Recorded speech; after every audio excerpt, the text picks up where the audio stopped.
Olá você, telespectadora. Olá você, telespectador da TV Cultura. A partir de agora você acompanha a edição desta segunda-feira, 6 de novembro, do Opinião Litoral.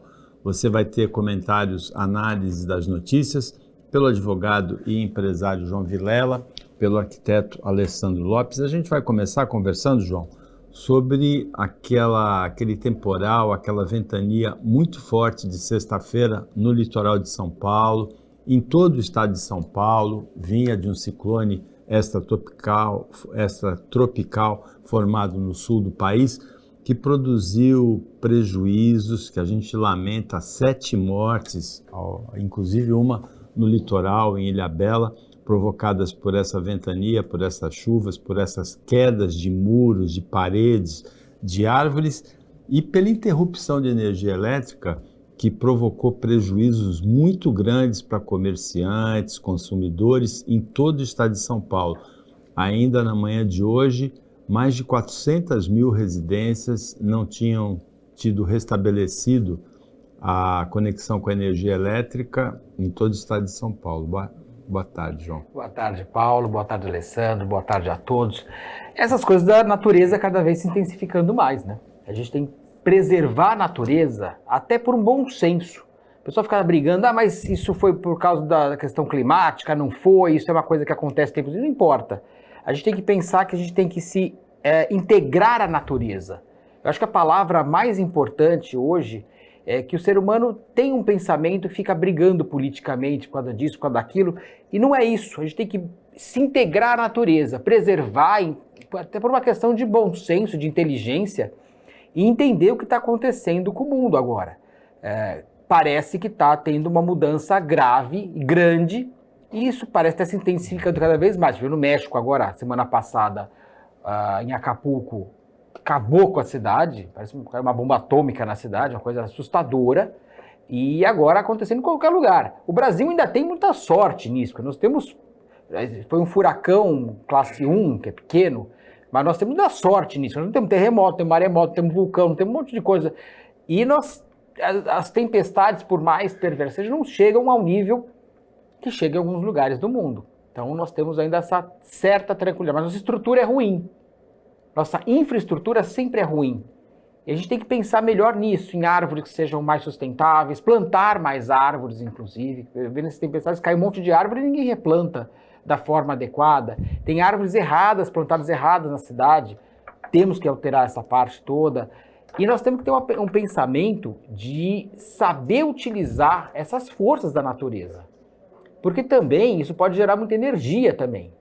Esse ponto no mundo de aproveitamento de energia das tempestades é algo que dá para ser aproveitado também como energia.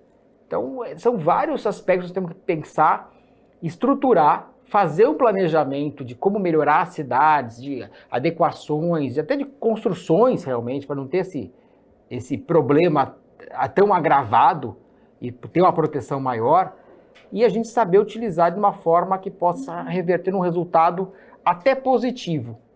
Mas vai ter sempre... A natureza tem uma força incrível, então dá para a gente pensar uma forma melhor de planejamento para urbano, principalmente. Planejamento para transformar o prejuízo em benefício. Boa tarde, Alessandro. Boa tarde, Paulo. Boa tarde, João. Boa tarde, telespectadores. Então, a gente não pode esquecer que o planeta está em constante mudança, né? Qualquer 0 grau que você movimenta ali, você está alterando tudo. Então, a tendência de aumentar realmente vendavais, terremotos, isso vai acontecer cada dia mais durante os próximos anos. O João foi muito assertivo em falar o seguinte, Paulo, entender essas forças. A gente não pode esquecer que muitas das nossas cidades, elas vão ocupando e tomando áreas que eram da natureza. Santos aqui a gente tem, né, essa particularidade de ser uma cidade litorânea. Não temos grandes catástrofes no Brasil, até porque a gente é um dos poucos países que não está sobre placas tectônicas assim fortes. Então isso dá uma segurada, né? A gente pega reflexo, mas toda vez que a gente utiliza áreas de espraiamento, utiliza coberturas de canais, né, naturais, a chance disso piorar e aumentar aí na questão de problemas urbanos é muito grande, né? É muito... E é culpa nossa, né? A gente que está construindo onde a natureza já tomava espaço e sem devidos cuidados. Os consumidores que perderam produtos como alimentos ou remédios podem acionar com alguma documentação, uma foto, uma nota fiscal, o PROCON para serem ressarcidos pela ANEEL, pela concessionária de distribuição de energia. Quem teve negócios prejudicados, loja fechada, esse aí tem que procurar a justiça, que demora, que é lenta, que é falha, mas vale a pena. Tem que contratar advogado, mas vale a pena buscar o ressarcimento dos prejuízos, porque isso vai ajudar com que a concessionária e a ANEEL fiquem mais espertas em outras ocorrências desse tipo. Tem uma boa notícia da manhã de hoje: a faixa de Gaza teve a fronteira com o Egito aberta novamente na cidade de Rafah para a saída de estrangeiros que estão ali. Os brasileiros na 4ª lista não estavam, tem situação dramática, sem energia elétrica, sem gás de cozinha, sem alimentação, sem comunicação também. São os relatos dos 24 brasileiros e 9 ou 10 pessoas palestinas ligadas aos brasileiros que querem vir para o Brasil, João. É uma situação dramática o que acontece ali no Oriente Médio, e se a gente não tiver um apoio da ONU de uma forma coerente e sem essa politicagem que ficou por trás da coisa, não vai funcionar. Temos que entender que o Hamas é um grupo terrorista, não responde pela Palestina. Palestina é uma outra situação. Ele não quer, o Hamas ele não quer simplesmente a terra. Ele quer a extinção de Israel. Isso não vai acontecer sem muito desarmamento de sangue e não vai funcionar. Então nós temos que ter algo um pouco mais terrorista é terrorista, pessoal da Palestina é palestino. São coisas diferentes. Assim como brasileiro é brasileiro, crime organizado é crime organizado. São coisas diferentes. Tá infiltrado, mas temos que mudar essa situação. A Palestina e Israel têm esses conflitos há muito tempo. A gente sabe da história toda, isso tem muito tempo. Aliás, a região toda ali, né, a antiga Filistina, que a gente vê na Bíblia, os filisteus e tudo mais, tem aquela questão toda da terra. E se a gente tiver, se a ONU se atuar agora de uma forma mais concisa, coerente, contra o terrorismo, contra o terrorismo, temos que pensar contra o terrorismo. A favor da Palestina, a favor do Estado de Israel. A briga não é Israel contra a Palestina, a briga é Israel contra o terrorismo. Então, e o mundo contra o terrorismo, que não é só a questão do terrorismo de Israel. Isso vai começar a pipocar no mundo inteiro. Esse é o grande risco que nós temos. Esses malucos que acabam fazendo certas coisas, são doutrinados, não sei por quem e não sei como, mas eles acabam prejudicando, tirando vida de inocentes. Não é uma questão de guerra. A guerra é contra estados, ali não é contra o Estado da Palestina. Então, é uma coisa que tem que ser mudada, tem que voltar a ter essa questão. É uma questão delicada na região que envolve questões históricas, ressentimentos históricos, ressentimentos familiares, questões políticas, religiosas. Vai entrar tudo nesse balaio. Não é algo simples de resolver, mas tem que ser resolvido. Aliás, nós temos tanto conflito no mundo, que quando entra Israel no meio, Israel tem tanta força, o povo judeu tem tanta força no mundo, que a gente foca lá. Mas continua tendo problema na Ucrânia, continua tendo problema no Sudão, continua tendo problemas no mundo inteiro, na Ásia, na África, na Europa, América Latina, continua tendo conflitos em vários lugares. Mas fica tão forte porque a questão histórica é tão forte, política e religiosa, que eclode de uma forma muito mais que todo mundo presta atenção, né? O Egito, na verdade, toda essa confusão, né, que está acontecendo, ela tem várias vertentes, né? É difícil você pontuar. O grande erro é que a gente está assistindo o terrorismo ser combatido com atos também terroristas, né? Você considerar que estão jogando bombas, estão matando crianças, estão... a hora que você corta a água, a luz, ou seja, o básico, né? O necessário para uma pessoa sobreviver, uma região sobreviver, você está praticando um ato terrorista também, mesmo que seja para forçar que aquela pessoa ceda aos teus interesses. Na questão de interesse, já está mais do que claro, né, que não é só terra. Existem riquezas, eu acho que o Hamas está numa questão de ódio, ele quer exterminar e ponto, ele não está mais preocupado com outras situações, é ódio, precisa exterminar. E como o João comentou, o mundo tem vários conflitos. No Brasil a gente tem os nossos aqui de crime organizado, tem as nossas particularidades, mas o mundo está um caos, né? Se a gente parar aqui, realmente, Egito, Israel, falou desses povos, a gente fica com o pezinho atrás e foca a atenção, porque a chance disso virar uma bomba maior, mundial, de realmente virar uma guerra mundial, é muito grande. Existe também, além da guerra formal, existe a guerra de narrativas. Ontem 2 ambulâncias foram atingidas por mísseis israelenses. Aí o Ministério da Saúde de Gaza tem um relato de doentes vitimados e o Ministério de Relações Exteriores de Israel tem outro relato de que havia terroristas escondidos ali. É difícil de saber em quem acreditar, tem a guerra de narrativas. Em relação aos brasileiros, tem muita especulação em torno dessa dificuldade dos brasileiros para saírem da região de Gaza. Tem gente que diz que é retaliação de Israel, tem gente que diz que existem terroristas no meio da lista, tem muito boato. O oficial é que o embaixador brasileiro na Palestina diz que até hoje não foi permitida a saída por Israel, e Israel diz que é por conta de dificuldades impostas pelo Hamas. Então, tem a guerra oficial, tem a guerra de narrativas. Numa guerra, a primeira vítima quase sempre é a verdade. Em Goiás, uma mulher filmou a própria morte. Ela foi atingida por um tiro do namorado. Ela estava focalizando em vídeo o namorado de 27 anos, ela tem 23, João, quando ele disparou o tiro e matou a mulher, a jovem, né, de 23 anos, na cidade de Jataí. O namorado foi preso. São tragédias que são quase anunciadas. Pessoas que não têm condições de usar arma, não têm que usar arma. Aliás, a arma tem que ser a exceção da exceção. Eu gostaria de morar num estado e que nem a polícia usasse arma. Como na Inglaterra acontece em certas épocas, atualmente nem está acontecendo. Mas seria uma coisa muito mais interessante. A arma é letal, óbvio que é.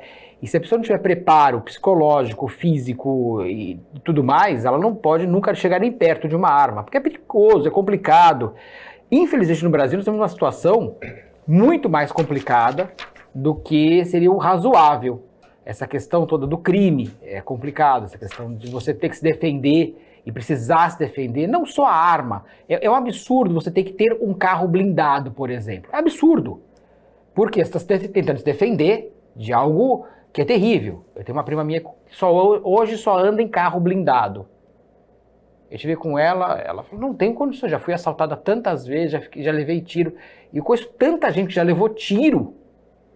Hoje de manhã eu estava escutando um relato de uma pessoa falando isso, olha, aqui em Santos, ali no Marapé, teve o carro roubado, foi levado tiro, quer dizer, acontece todos os dias tragédias por causa de arma de fogo. Agora temos que tirar as armas dos bandidos, que isso eu não vejo coragem para fazer isso, ninguém faz a incursão nas comunidades e lugares também que não são comunidades para retirar as armas, mesmo porque o STF fez uma coisa que eu considero muito errada.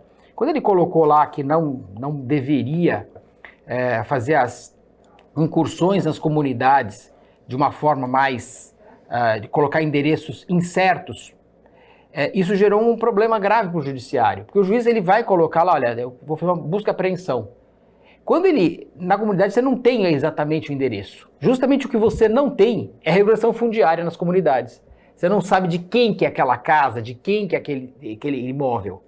E aí fica praticamente impossível. Tanto é que a gente teve há bem pouco tempo atrás, no Complexo do Alemão, ficou há um ano e pouco lá, quando teve a última GLO, sem ser essa anterior GLO, não teve nenhuma morte, mas não teve nenhuma apreensão de arma. não teve condições de aprender as armas. Legalmente é complicado aprender as armas e nós temos que aprender as armas dos criminosos. Esse é o grande desafio que nós vamos ter hoje de apreensão de armas. Não dá para admitir criminosos usando armas de guerra. Você vê o que aconteceu no exército lá, furtaram as armas e furtam arma aqui da polícia, do exército, de arsenal, e vem contrabando. É tudo quanto é tipo de arma e armas perigosas. Quando eles não furtam as armas, não compram o contrabando, eles fabricam as armas. Então, temos que mudar esse sistema, que não dá para deixar na mão de bandido arma de fogo. Tem que ser algo muito restrito. Alessandro, a gente tem uma escalada de feminicídios no Brasil nos últimos anos, nos últimos meses. A diferença desse que aconteceu em Goiás é que ele foi documentado em vídeo, né?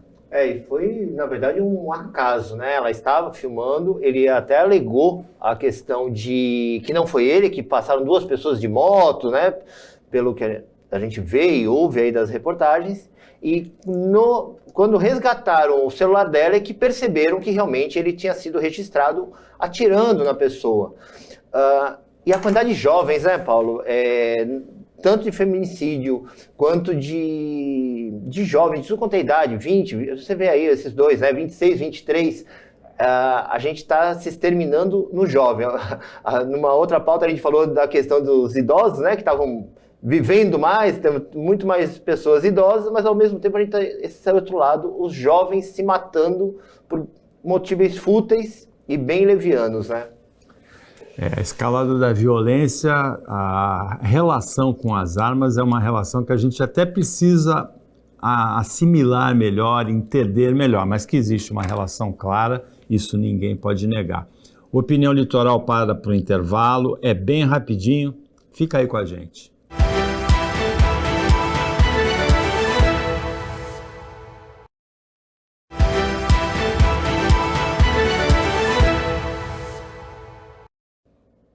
Voltando com a Opinião Litoral desta segunda-feira, o João Vilela, o Alessandro Lopes estão comentando as notícias com você. O João é advogado, é empresário, o Alessandro é arquiteto, é professor.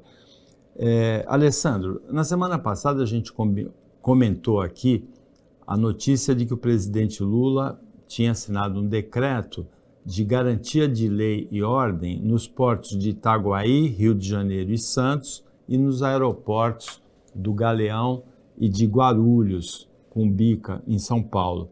O objetivo é o tráfico internacional de drogas, porque acontece esquadras pelo Brasil, esquadras, não são todas, muito pouco produzidas aqui, por esses 5 locais. O navio patrulha APA ancorou ontem em Santos para fazer parte dessa garantia da lei e da ordem, que é um experimento, né? A gente não sabe o que pode acontecer a partir de agora. Se pode ter algum benefício ou não no combate ao crime organizado com essa atitude. Bom, falando em crime organizado, a gente vai sempre ter várias pautas aí, né? Claro que é uma medida, o governo está tomando alguma ação, estamos colocando aí forças militares para olhar, né? Ajudar a conter todo essa entrada de drogas, as fronteiras nossas também são protegidas, mas eu acho que não é só isso, né, Paulo? Eu acho que vai um pouco além, intimida, pode dar uma sossegada durante um tempo, mas eu acho que é só o tempo do crime realmente se organizar e achar um outro caminho, porque já que você criou esse cerco, a gente tem outros acessos. O Brasil é um território muito grande, então é difícil você conter 100%. Dá uma intimidada nos portos principais, mas eu não acredito que seja a ação efetiva para realmente reduzir tanto entradas de armas e drogas aqui por Santos como Porto. A providência pode ser que seja muito insuficiente, pode ser que seja muito tímida essa providência desse decreto de garantia de lei e ordem, João. Mas é o que o Alessandro falou, significa uma primeira iniciativa do governo em relação a isso. Lógico que a Polícia Federal e a Receita Federal têm intensificado o trabalho em Santos. A gente percebe que 20 a 25 toneladas de cocaína são apreendidas todos os anos, o que é uma enormidade de dinheiro O quilo da cocaína oscila entre 20 e 30 mil dólares no mercado internacional, 40 mil dólares, e a gente imagina que pelo menos 10 vezes essa quantidade apreendida passe por aqui. Mas se a gente estabelecer um cronograma, há 20 anos, começo do século, as autoridades brasileiras nem admitiam que Santos fizesse parte da rota internacional do tráfico. Eu lembro que autoridades da Sûreté francesa, alguns advogados de Santos falavam nisso e as autoridades diziam que não. Hoje não tem como negar. Mas, de qualquer maneira, de parte federal, é a primeira vez que a gente vê uma iniciativa em relação a essa questão. Mas quer dizer que não tá muito errado alguma coisa. Porque, veja, utilizar as Forças Armadas para algo que não é das Forças Armadas, porque hoje a lei é muito clara, a GLO é uma exceção à lei. É justamente, olha, essa regra que as Forças Armadas não têm essa incumbência, vai ter essa incumbência. Por quê? Porque fomos incompetentes. Eles vão estar lá apagando incêndio. É como se chamasse o exército para apagar o fogo de um prédio. Porque o bombeiro não foi competente para fazer a coisa. E por vários fatores. Então tem essa questão da renda, que é muito alta, do tráfico de drogas, é algo que é muito grande. Tem a facilidade, tem a pouca punição, esse é um problema também grave que nós temos. Quem comete os ilícitos são os bagrinhos, são os caras que não são os chefões conseguem se acobertar e nem aparecer na questão toda e ganham muito dinheiro. Tem a lavagem de dinheiro no meio do caminho. Eu acredito que não é a melhor forma. Nós tivemos algumas operações de GLO e não é o resultado. Talvez seja uma emergência, mas tem que ver o que vai vir depois. Tem esse planejamento estratégico do que vai ser feito? Sim ou não? Qual é esse planejamento estratégico? Eu não estou vendo nada, não estou vendo nenhuma atitude de uma forma um pouco mais dura por parte dos governos para poder tentar resolver isso. É complicado no Brasil? Claro que é. Nós temos uma fronteira com vários países produtores, temos uma fronteira com Colômbia, com Bolívia, o Peru está próximo também. Então nós temos questões de países que estão ali, são grandes produtores das drogas, e nós temos que escoar isso para a Europa ou para os Estados Unidos. Então esse é o grande problema, o consumo é muito grande. Uma vez eu vi uma conta, não sei se é real ou não, mas seria o seguinte: 10 mil reais aqui no Brasil, você vai até a Bolívia, compra em cocaína, por exemplo, essa cocaína vira R$1 milhão. É mais ou menos essa proporção. Se você conseguir mandar para a Europa, são 4 milhões. Então 10 mil reais viram 4 milhões. Não há negócio no mundo que seja tão lucrativo assim. Isso sem pagar impostos, sem nada. Então é muito lucrativo, porque há consumo. Então, nós temos que pensar em duas fontes. O combater sim, mas a questão do consumo. Por que está tendo um consumo tão grande das drogas no mundo? Isso é uma questão mundial, tem que ser um consenso mundial. Porque se você não tiver o consumo tão alto, o preço não fica tão alto, não há tanto crime relativo a essa questão toda das drogas. O consumo é que é o grande desafio. Como conscientizar as pessoas dos malefícios do consumo das drogas. E o Porto de Santos, ele é um escoadouro tão grande, assim como um sorvedouro também. O Porto de Santos também absorve muita mercadoria contrabandeada para o Brasil. E isso é histórico, né? Como o volume de cargas movimentadas em Santos é muito grande, são aproximadamente 150 a 160 milhões de toneladas por ano, mais de 5 mil navios por ano atracam aqui. É muito complicado, é muito complexo fiscalizar tudo isso, né?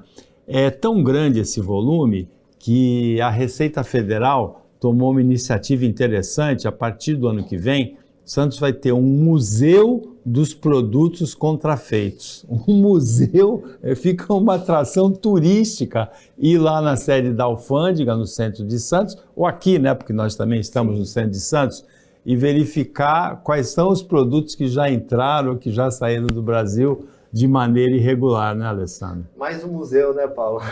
Santos aqui, que já tem vários prédios icônicos, já é um museu a céu aberto, agora vamos ter um museu aí da ilegalidade, né?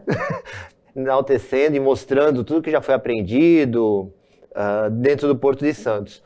Ele está previsto para o ano que vem, Eu acho que, independente do acervo, vale a visitação, porque o prédio da alfândega é um prédio importante para a cidade, é um prédio bonito. Então, pelo passeio de conhecer o centro histórico, é um passeio que vai ser agregado aí para todo o roteiro para quem visita a cidade. Mas, bom, considerando aí que no mundo a gente tem o Museu do Crime, tem o Museu de um monte de coisa, temos agora o nosso primeiro museu de apreensões. Vai ficar lá em Londres o Museu das Figuras de Cera, né, da Madame Tussauds, e em Santos o Museu dos Produtos Contrafeitos pelo Porto. Eu não acho que seja uma boa. Eu acho que isso dá ideia para muita coisa. Eu sei que tudo tem um público, tem uma função até educativa de certa maneira, mas eu acho que a gente tem que tomar um certo cuidado com essas coisas, sabe? Às vezes enaltecer um pouco mais o crime não é uma coisa boa. Às vezes a gente acaba errando muito nesse sistema de querer fazer a coisa de uma forma sem muita ciência. Esse é o problema. Nós não estamos utilizando as ferramentas corretas e o resultado tem sido ruim. Porque nós temos que nos perguntar sempre que o resultado é ruim, por que o resultado está ruim? Em todas as áreas do Brasil. Porque não é falta de dinheiro. Dinheiro nós colocamos muito nessas áreas. Em todas as áreas. Na saúde vai muito dinheiro, na educação vai muito dinheiro, na segurança vai muito dinheiro, mas o resultado é ruim. Será que as pessoas se preocupam de tentar entender por que o resultado é ruim, mesmo colocando dinheiro? Essa é a situação. Nós temos um problema gravíssimo no Brasil de administração. Nossa administração é péssima, tanto municipal, estadual e federal. Nós não conseguimos ainda achar e equacionar a melhor forma para nós termos um resultado adequado para o povo brasileiro. Não dá mais para aceitar a quantidade que nós temos de crime no Brasil, de todos os tipos, desde o crime daquele cara na rua, que é o cara pequeno, até o grande crime que é feito pelos governantes. Então, temos que tomar muito cuidado porque o resultado está ruim. As leis estão ruins também, mas não é só as leis. O processo está ruim, o processo penal é ruim. O judiciário está ruim? Também está ruim. A educação está ruim? Também está ruim. A infraestrutura está ruim? Também está ruim. Então, são várias coisas que nós temos que melhorar para ter um resultado diferente desse que nós estamos fazendo. Se nós continuarmos fazendo o que nós continuamos fazendo, nós vamos ter o mesmo resultado. Isso é matemática. Se você colocar os mesmos elementos, o resultado vai ser igual. Então, nós temos que mudar o resultado, mas mudar os elementos para ter um resultado diferente. Alessandro, o João tocou num ponto importante, que é essa divulgação de atos assim criminosos ou de atos prejudiciais. Os meios de comunicação não relatam, por exemplo, suicídios, para não estimular suicídios. Os meios de comunicação também passaram a evitar, por exemplo, o streaking, que era aquela passagem de pessoas nuas em eventos culturais ou esportivos, né? A não divulgação ajuda que a pessoa não faça isso. E a gente vê que muitos atos criminosos são propagandeados em redes sociais, né? O criminoso faz questão de que vejam que ele fez aquilo, né? Ainda que ele se arrisque a ser preso. Agora, de qualquer maneira, tem esse lado, mas tem um lado educativo também, né? Um lado histórico de, será os caras já contrabandearam isso para Santos no passado, estão contrabandeando isso nesse momento. Tem um lado de elucidação, de divulgação da ação da Polícia Federal e da Receita Federal, né?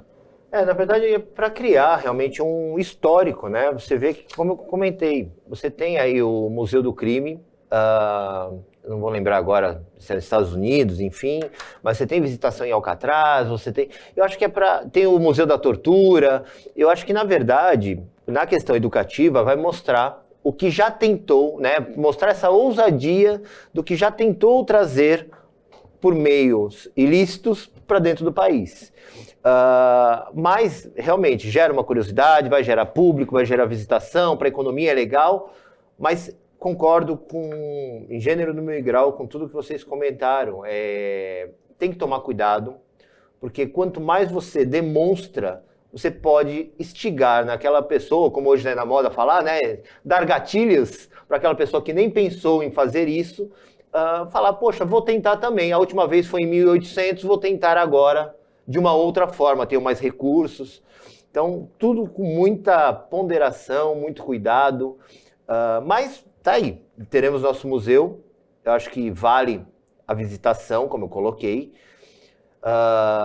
e na questão da mídia, a questão de cuidados mesmo, assim, como a gente já está tendo. Claro que alguns a gente vê que até exageram, né? Existem programas específicos, até enaltecendo, mostrando, olha, vira filme. A gente tem uma cultura americana de tudo que não funciona vira filme, né?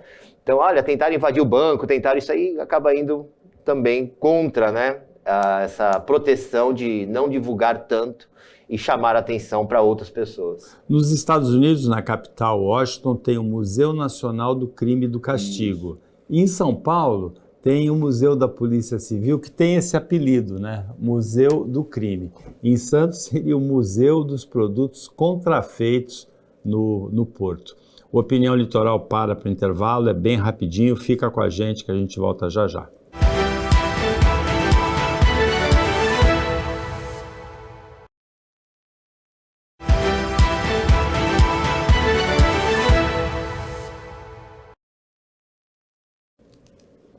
Voltando com a Opinião Litoral, agora é o último bloco desta segunda-feira em que participam como comentaristas o Alessandro Lopes e o João Vilela.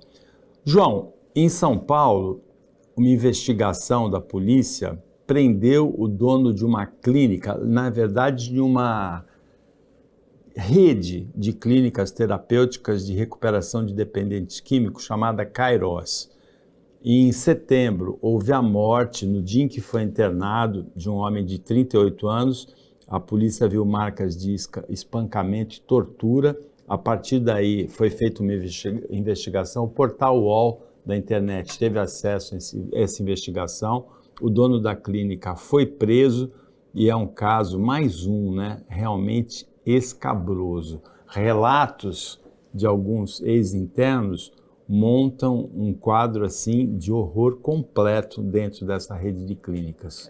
São coisas assustadoras, é mais uma consequência do uso de droga.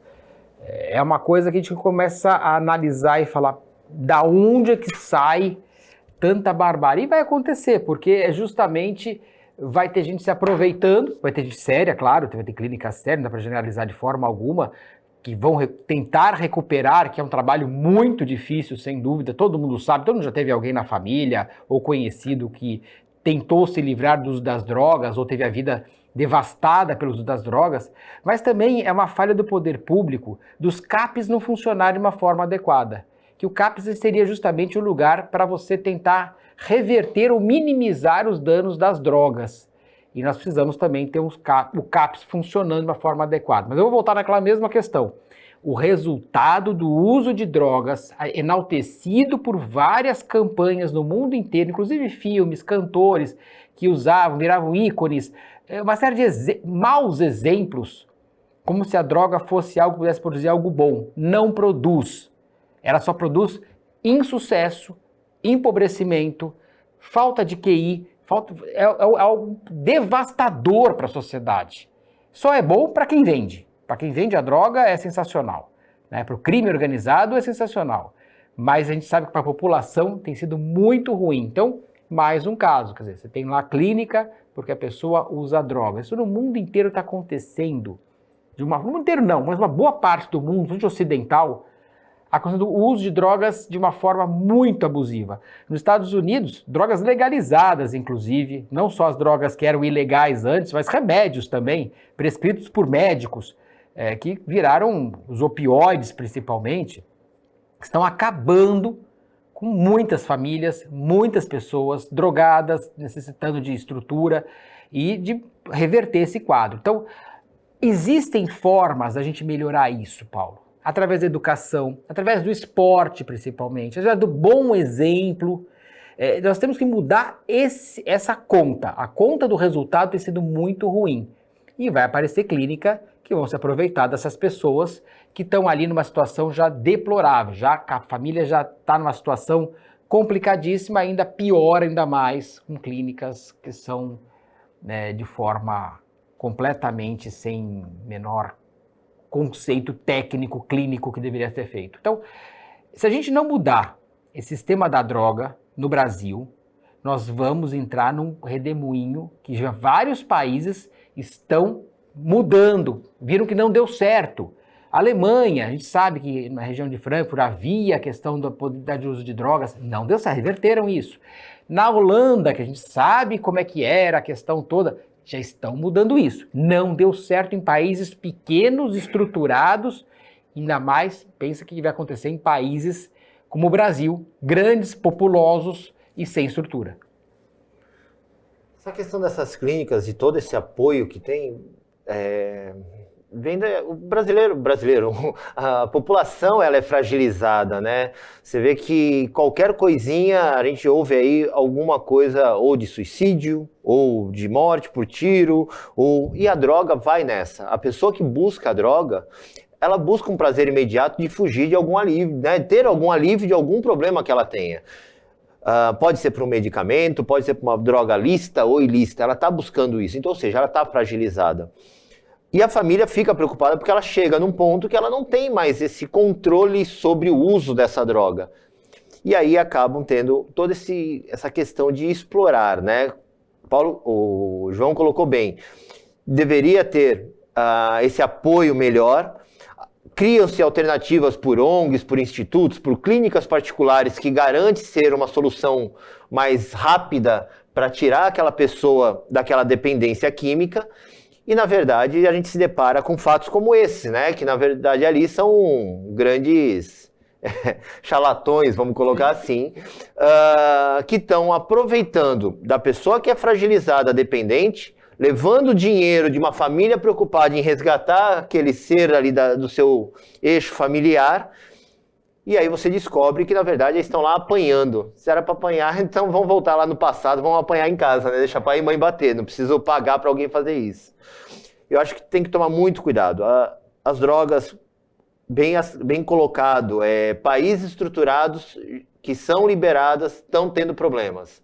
O Brasil não tem esse preparo, o Brasil tem essa pauta de liberação de maconha, pode ser interessante para um monte de situação econômica e tudo mais, mas eu acho que não é o momento, a gente tem muito que amadurecer ainda como população e para poder, daí sim, debater pautas desse tipo.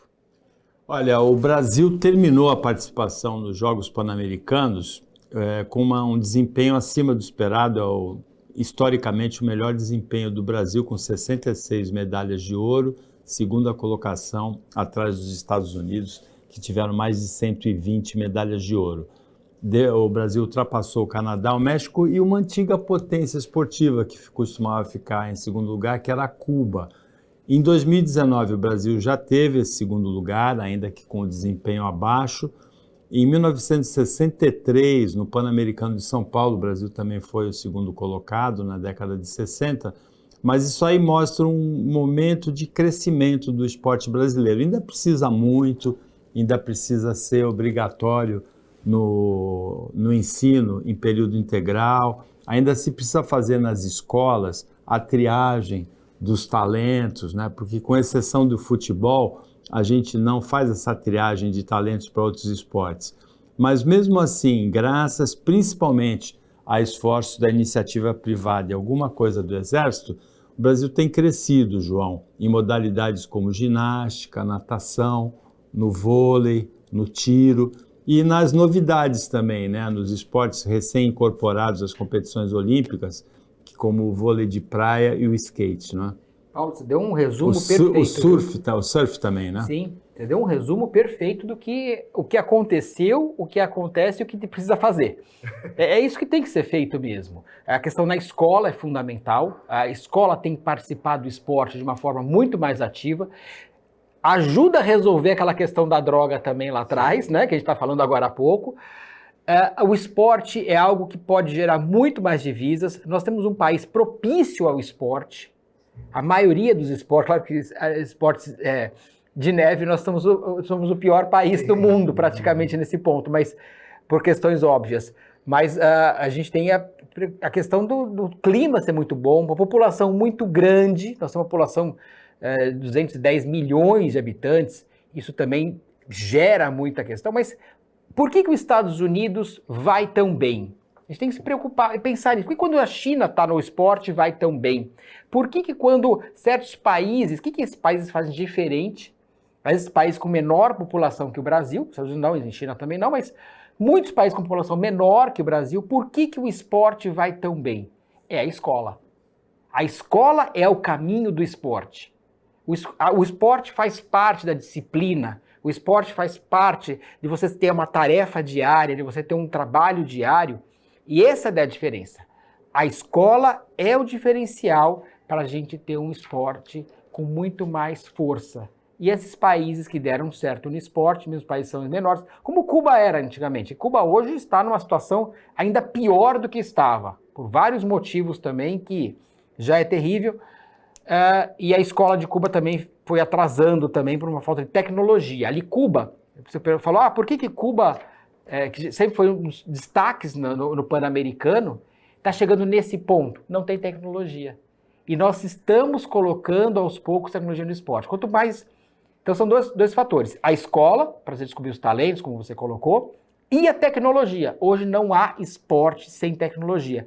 Por isso que Cuba está amargando, cada vez perdendo mais, porque não tem tecnologia em Cuba. Você vê, né? Aconteceu o PAN, o Brasil teve destaque, e pouquíssimos veículos divulgando. Nem TV gratuita, nem TV aberta. Mas assim, completando, né, o que a gente está falando, dentro desses destaques, a gente pode até provocar um pouquinho mais, Paulo, e mostrar a seleção brasileira do PAN. Conseguiu um ouro, destaque para o goleiro, né? O goleiro marcou, catou pênalti, marcou gol, e conseguimos medalhas inéditas em esportes que a gente não tem tradição. Quer dizer, um monte de coisa interessante aconteceu e não estava aí para aquela campanha, vamos assistir a seleção, vamos dar um apoio para o Brasil. E como vocês estão colocando, todos esses países têm uma estratégia. Existe um caminho de falar, olha, vamos buscar medalha de 2024, 2026? Vamos. Cadê esse celeiro esportivo dentro das escolas? Cadê todo esse engajamento que a gente não vê acontecer? A coisa não tem apoio e a coisa é solta, né? A gente lamenta a morte das atrizes Lolita Rodrigues, aos 94 anos, uma pioneira da televisão brasileira, inclusive com uma boa parte da carreira ligada à cidade de Santos, também da Elisângela, uma atriz de 68 anos. As duas morreram por complicações da parte respiratória, por complicações no pulmão. Lamentamos também o encontro do corpo do praticante de asa delta que tinha caído no mar em Bertioga na quinta-feira, e terminamos dando parabéns merecidos ao Fluminense pelo título da Libertadores da América, conquistado no sábado pela primeira vez. O Fluminense tem uma montagem diferente, com vários medalhões, com muitos veteranos. O goleiro Fábio, um dos maiores ídolos da história do Cruzeiro, chega no ponto alto da carreira dele aos 43 anos de idade. Assim como o Felipe Melo, proscrito pela torcida brasileira em 2010 e que chorou desde o hino no sábado. Foram histórias emocionantes, como a da recuperação do atleta John Kennedy pelo treinador Fernando Diniz, que conquista o seu primeiro título importante, e o coração valente Washington, ele adotou o Fluminense, né? Ele teve carreira no Atlético Paranaense, no São Paulo, ele foi vice-campeão em 2008 e estava presente no título do Fluminense, muito emocionado no sábado no Maracanã. Então parabéns ao Fluminense. Agradecemos a participação como comentaristas do João Vilela, do Alessandro Lopes, o trabalho da equipe técnica e de jornalismo do Sistema Costa Norte e a você que acompanhou a gente em mais essa edição. Até amanhã, nesse mesmo horário depois do Jornal Litoral, e uma ótima semana para você que você merece.